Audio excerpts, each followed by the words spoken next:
this is your first time here, I hope that you enjoyed the content of this video and will choose to take a look at some of my other videos and hit the subscribe button as well as the notification bell so that you are notified whenever I release new content. If you are a subscriber, thank you for the support and welcome back. In this video, I'm going to add to a previous video that I did. So if you have not checked that one out, the link for that one will be in the description box, where I just showed you how to fade out the bottom and like around the edges of an image. For this one, I'm just going to show you a few things within your layer styles and how you can use those to enhance your projects. So I'm going to come here to the one that has my player on it, and I'm going to double click on it. It's going to bring up my image effects or layer effects. There we go, or layer style panel. All right, I'm just going to do just some basic things that will just kind of make him pop off of the background. Some of the more basic ones is just adding a drop shadow. So you can just add it there. You can change the opacity. I'm sorry, I'm still in the regular one. I wasn't on the actual shadow. So this is the blending option I'm doing here would actually change the image. Make sure that you actually click on it because you can just hit check and that's just going to add a drop shadow. But to change it, you have to actually click on it and then you will see the menu over here change to drop shadow. So I can change the opacity on that so I can make it really, really dark. I can, lighten it up some. So you can change that. You can change the distance and how far away it is from the original object or bring it in. You can change the spread on it. You can change the size of it. And that one is just going to make it where it's a little bit more, it's a little blurred and it's not so like a defined shape. So that's what your size is going to do.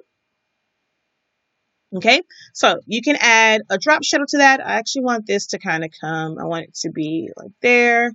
I'm going to adjust my spread and my distance, going to bring that a little bit closer back to it.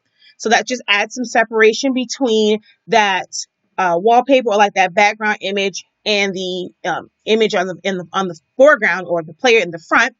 Something else that you can do that really adds just texture and just adds another element would be your bevel and emboss. So I'm going to go ahead and click on that. You can see that just added a little something to the inside, so it just gives it more dimension and depth. If I come over here, I can change the way that looks. So right there, I would start to lose like his hand. It'll be a little bit too much. So I'm just going to go ahead and bring that back some so it's not really intrusive over his hand.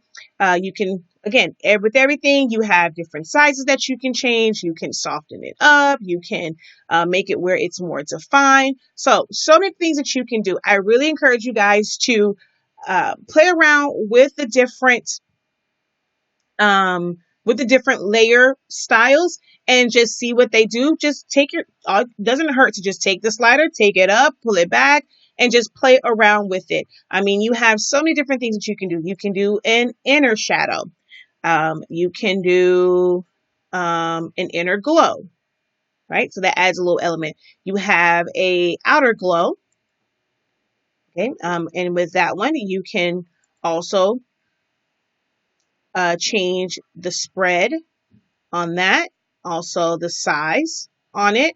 So it's almost like a drop shadow, but it's white. You can also change the color of this. It doesn't have to be white. So I can come here and let's say I want to sample the color in his helmet. All I do is just bring my mouse off and I'm going to sample this color here. So that's going to make my outer glow kind of that color. It's fairly dark. Let's go with maybe a lighter version of that. So now you can see it. And I'm going to, again, so let's hit OK. And so you can adjust the spread on it, bring it down, and it'll just add, those extra little touches just to separate your design from someone else. Maybe someone else is using the exact same reference image, the exact same background, but it's those little things that you will do to it that will separate you from someone else. So this was just a quick tutorial on showing you how to get to the layer styles. As you can see, you have so many options here. I encourage you guys to play around with them, and I would love to see what you come up with. So if you aren't if you aren't a member of my Facebook group, Silhouettes Non Silhouette Help, even though it says silhouette, I would love to see what you guys do with your, you know, with whatever you do in Photoshop. Just come on over to the Facebook group, request to join, and show me, how did my videos help you? All right, guys, hopefully this was helpful. Until next time, have a great one.